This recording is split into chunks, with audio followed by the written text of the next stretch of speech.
In this edition of City News, find out what new place is firing up in the city of Hawthorne. Also see how small business owners learn how to tackle the competition. Plus find out what new retail store opened in the city of Hawthorne. These stories and much more coming up on City News.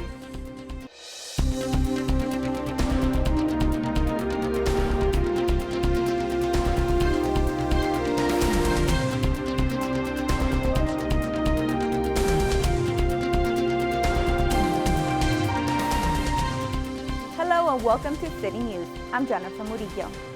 Hawthorne Police Department recently held a workshop to encourage the formation of community watches within various areas of the city. Kelly Moody has more. Citizens were able to sit with those who live near them and develop future plans for how to connect and keep their area safe and informed. This meeting is to show people how to get together, how to talk to each other, how to find out how to meet their neighbors. Councilmember Olivia Valentine explained the primary goal of the Neighborhood Watch is to form solid groups that can report crimes in their local area. If you know your neighbors, crime is going to go down. You know who lives places, you know who's supposed to be places. If people aren't from your neighborhood and they don't look like they belong there, you call the police. Sergeant Cognac encouraged those who attended to remember to give clear and accurate descriptions when calling the police department. For HCTV, I'm Kelly Moody. If you are unable to attend this event, you can contact the Hawthorne Police Department Community Affairs Unit at cau@hawthorneca.gov. The city of Hawthorne is now home to another business. We take you to the shopping center at Rosecrans and Hendry Avenue to find out who has come to town. Blaze Pizza has opened its doors for business. 2, 3. All right. Come on in, Blaze Pizza. I'm excited that they're here, that I could just drive a mile or two, and that I could have my favorite pizza here in one spot, here in the city of Hawthorne. They're really good, and they're made to order, if you will, and the way you like it. Each customer can personalize their individual pizza, starting with the sauce to the very last ingredient. And in 3 minutes, it's ready to go. We have organic stuff in there. We also have gluten-free, and we have our pizzas that are very thin, crisp, and it's the oven. You can see the oven that we have. It's a brick oven that we use. Although it's thin, it's really, really amazing, and it's good. And I would recommend it to anybody. When they come in, they leave with a full tummy and big smile on their face. Blaze Pizza is yet another new business moving into the city in the last few months. Business is all about location, and this corridor leading into Hawthorne, we're right next to El Segundo. It fits perfectly with what Blaze Pizza offers. It's always good to know that Hawthorne has potential to bring clientele and foot traffic through our city. Mayor Alex Vargas said that the city council and staff are working hard to continue to bring new businesses and show them that Hawthorne is a business-friendly city. This space was quickly filled, quickly brought in by an emerging, exciting new brand, and I think that shows to the business community that there's a lot of money to be made doing business in the city of Hawthorne, and it shows to the residents that there's a lot of interest from the business community, from restaurants to come into our city. New businesses such as Blaze Pizza are an indicator that there's good things happening here in the city of Hawthorne. Economic growth, offerings to our community in terms of eateries and businesses that they can go to. And it's definitely, the horizon is very bright. Mayor Vargas said that this is just one of many more businesses to come. You can visit Blaze Pizza at 5221 Rosecrans Avenue, or to learn more about Blaze, visit their website at www.blazepizza.com. Sometimes ignorance can be bliss, but maybe not for small business owners. That's why the city and the Chamber of Commerce came together for the first Business Expo. Zarina Carazada has more. Some small businesses start as a dream come true, but owners soon realize they need more of a plan than just the brick and mortar. The competition it's much more tough right now than it was back then. That's why experts, agencies, and the city came together with panels for the first Business Expo.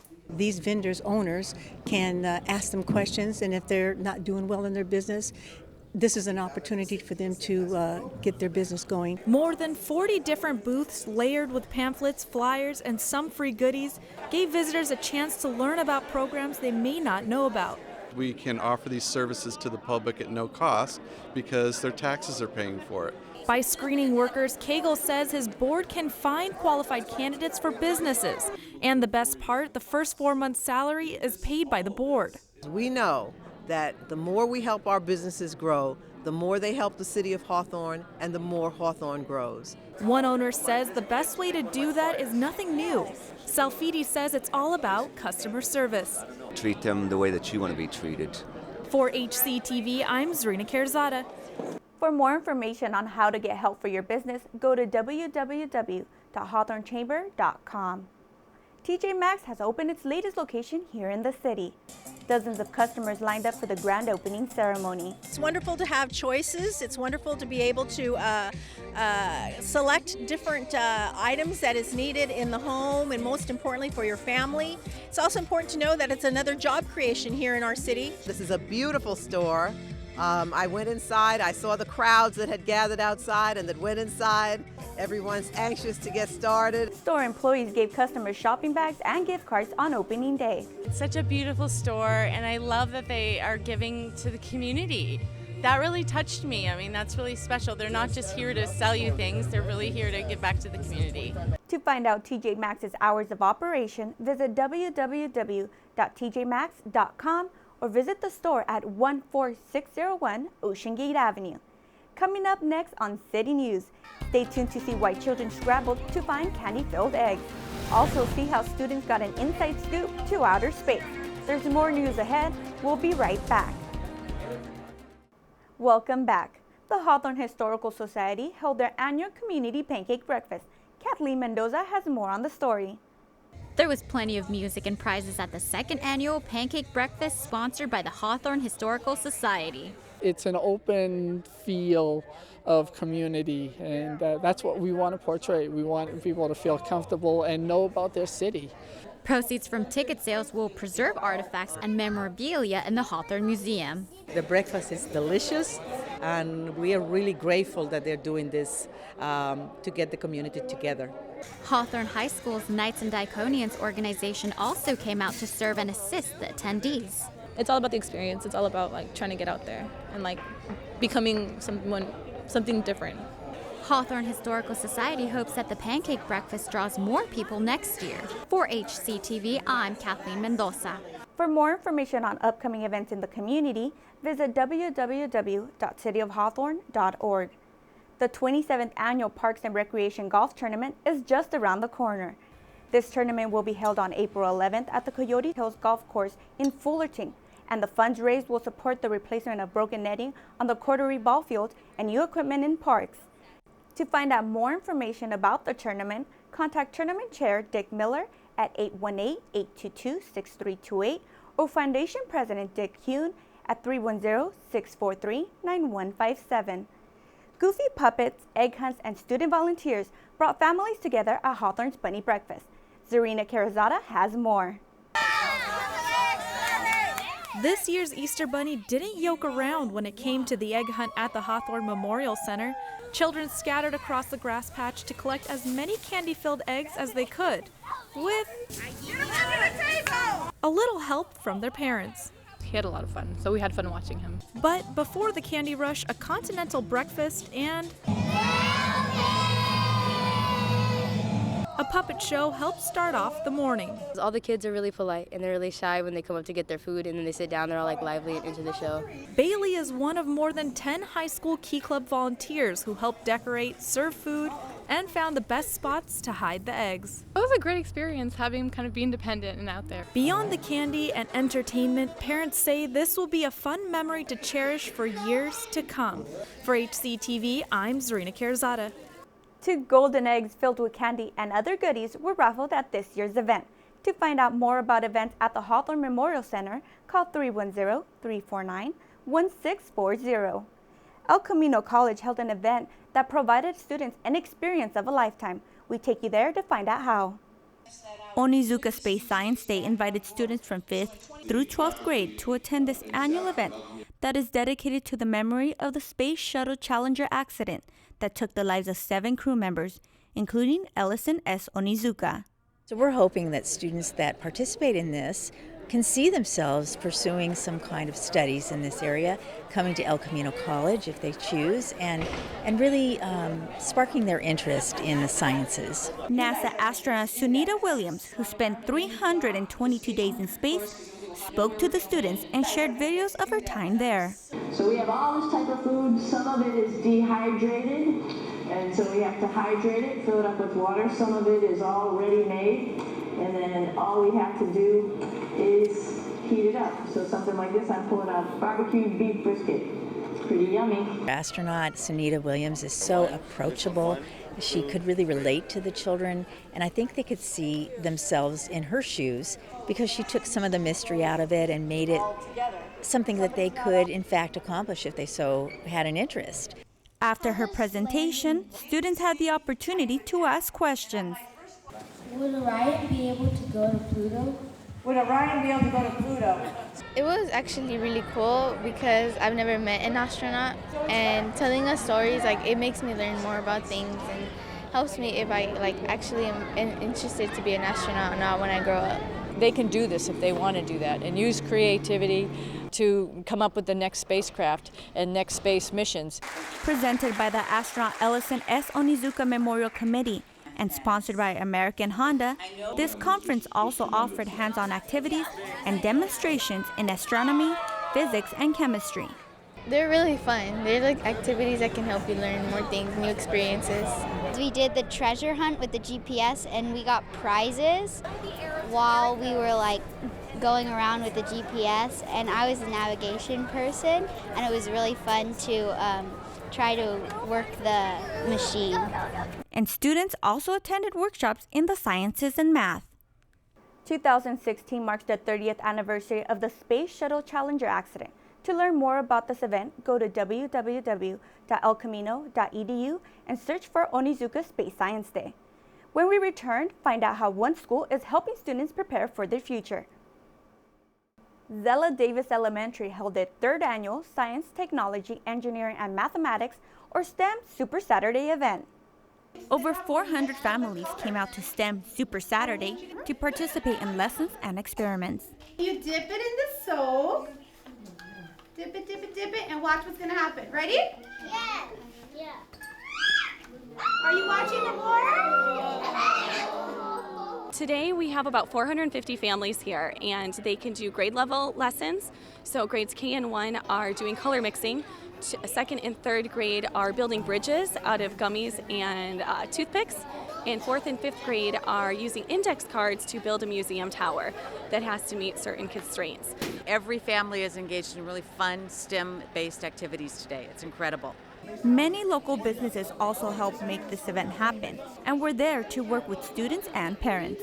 We have grade level experiments, but we also have a lot of career expo going on as well. We have people from Boeing, from Mattel. We have SpaceX here in our STEM lab as well. The West Basin Water District is here for the third year in a row. It's really cool. The kids get to learn how to build things and interact with other people, and it's like they just get to see different things of what they might want to do when they get older. I learned how to build a bridge, how engineers take their time and keep trying. The event is such a success that many students return year after year. Kids can't wait to participate in it. They talk about it all year, so this really is our biggest family event of the year. Last year it was really fun because we had to do a lot of fun things, so I decided to come back here because I knew it would be fun again. Not only does STEM Super Saturday grow each year in attendance, but also in the activities and exhibits that are added, such as this year's new addition, a truck from the Aquarium of the Pacific. It was really cool because I got to touch the sea animals. I can't thank the staff enough for doing what they can to provide these opportunities for our community. In the future, many jobs are going to be related to STEM fields. And so we're hoping to inspire the parents and the children to take an active part in the STEM fields. Faculty members hope to continue to grow this event and get even more people from the community to attend. To find out about next year's STEM Super Saturday or other events, visit their website at www.hsdzelladavis.org. An interactive art workshop took place at Lusinger High School. Daniel Lindley was there to take part. Hawthorne Parrish, the director of federal and state programs, feels that dance, music, theater, and visual arts brings joy, happiness, and enrichment to our lives. Dance through different cultures. I'm going to be starting off the class with a warm-up, Nigerian dance, African dance, and at the end, I'm going to do a little bit of merengue. Music through harmonious tunes. Today we're teaching fundamentals, so we're teaching basic rhythms from C to G, and we're doing basic pitches and basic rhythms, quarter notes, half notes, something that they can grasp easily. Theater with dramatic gestures. Our first project every year, we always start with a pantomime. So a pantomime is basically acting without words. You're using your body, you're using gestures, and you're trying to still tell a whole story with dramatic story structures. And getting creative with visual arts. I want to try to show them that they can draw, they can express themselves visually. Whether or not you have that experience doesn't really matter. It's more about trying, it's more about effort, and it's a lot has to do with confidence. The purpose of the interactive programs is to showcase the multitude of programs that are provided at Onizuka, Hawthorne, and Lawndale High School. We also want to give parents, grandparents, younger siblings, community members the opportunity to come on campus and learn a little bit about art. Parrish says the funding for the interactive programs comes from the Local Control Accountability Plan and the LA Arts Commission with Arts for All. Reporting for ACTV, I'm Daniel Lindley. For those interested, this is a pilot program and the schedule will be adjusted to accommodate everyone. For more information, visit the high school's website at www.lawndale.org. Lawndale High School is doing their part to help students go beyond 12th grade. We visited their campus to find out how. Lawndale High School held their first ever College and Career Day. We have a 90% graduation rate, but only 40% of our students go to a four-year university. So I wanted to bring access to the school, different careers, different universities, so that they have the knowledge and they're prepared to go to a school after they graduate. It gives them an opportunity to see what different careers are out there. It also gives them an opportunity to network. Over 30 colleges and universities and 35 professionals talked to students and answered any questions they had. We're able to explore a lot of colleges that we never even thought of. It's a really critical time for them to just really figure out what they want to do and how they want to proceed. They want to see somebody that's already in a good position and see how they can, follow in similar footsteps or just really find themselves. We wanted to teach the students about opportunities within a financial institution, and also we wanted to educate them about what is a checking account, what's a savings account, how to establish your credit, how to maintain your credit, and creating a budget. Most students said they enjoyed having College and Career Day on their campus. For many, it was their first time attending something like this. It's really helpful because there's people who say they are going to look for information, but they get too lazy and just don't do it. And right here they have it on campus, and if they have nothing to do, they can come and ask for anything they need. So the biggest thing I told them today is just as important as your GPA is, your credit is like your GPA as an adult. So that's what I left them with today. Counseling intern Sheree Stovall says making an impact in the students' lives was one of their goals. I think the students will be well-rounded. After today, they'll have different backgrounds and a different perspective about what they need to do once they graduate. And even while they're in school, the connections they need to make, networking, how to pick a university to make sure that it works for you. Look at all your options. You don't have to set on one goal. You can do anything you want and do what you love. Stovall also said they hope to continue to have College and Career Day for years to come. To find out about future events on their campus, go to their website at www.lawndalehs.org. Holly Park Little League opened its 59th season. Tony Long Jr. has the story. As part of this annual spring tradition at Holly Park, the Little Leaguers got a chance to showcase their baseball talents. The Skills Challenge displayed their defensive abilities, while the Home Run Derby showcased their hitting power. But the league's main value is to bring a community together. It's the family-oriented, the atmosphere that the park has. Is just everybody watches out for each other and everybody helps the kids grow. Parents and coaches also love to see the ongoing learning in their child athletes. Participating in any sport is always advantageous for a child. It helps them to learn focus, helps them to learn discipline. While they're also having fun, it also helps them to learn how to be team players, which is very important in today's society. Kimberly Van Petten also adds that Holly Park Little League needs more volunteers. For HCTV, I'm Tony Long Jr. For more information on Holly Park Little League, call 323-418-0103. Keep it right here on Channel 22 for these future city news stories. We'll take you to see the Artifact Community Art Showcase and see some robots in action at the robotics competition. That does it for this edition of City News. Thanks for watching. If you have any story ideas, please call us at 310-349-1630. Don't forget you can watch City News online on YouTube by searching Hawthorne Community Television. We'll leave you now with more footage from Space Science Day. See you next time.